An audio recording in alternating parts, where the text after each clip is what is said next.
Flat transfer करताय पण society वारंवार नवीन डॉक्युमेंट मागते. नेमके कोणते पेपर्स लागतात माहीत नसेल तर तुमचं ट्रान्सफर अडकू शकतं. हाऊसिंग सोसायटीमध्ये फ्लॅट ट्रान्सफर करण्यासाठी प्रॉपर डॉक्युमेंट सबमिट करणे अनिवार्य आहे. नमस्कार मंडळी, कसे आहात? चला आपण त्याबद्दलचीच कंप्लीट चेकलिस्ट पाहूया.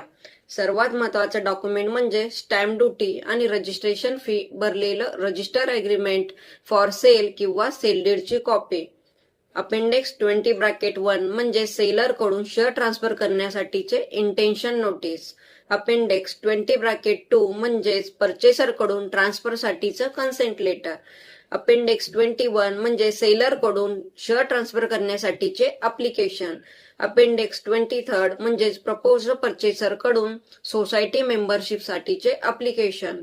अपेंडिक्स 13 म्हणजे एक्झिस्टिंग मेंबर कडून society मेंबरशिपचे resignation notice.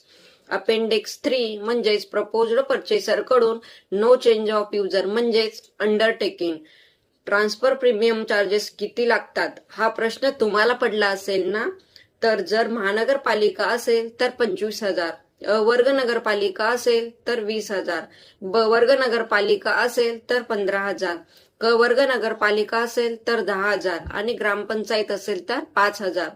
Share transfer fee ही 500 रुपये. इंट्रन्स किंवा मेंबरशिप फी ही प्रति व्यक्ती 100 रुपये परचेसर कडून. सोसायटी बायलॉज आणि गव्हर्नमेंट सर्क्युलर पेक्षा जास्त चार्जेस आकारू शकत नाही. डॉक्युमेंट कंप्लीट असतील तर ट्रान्सफर प्रोसेस ही स्मूथ होते.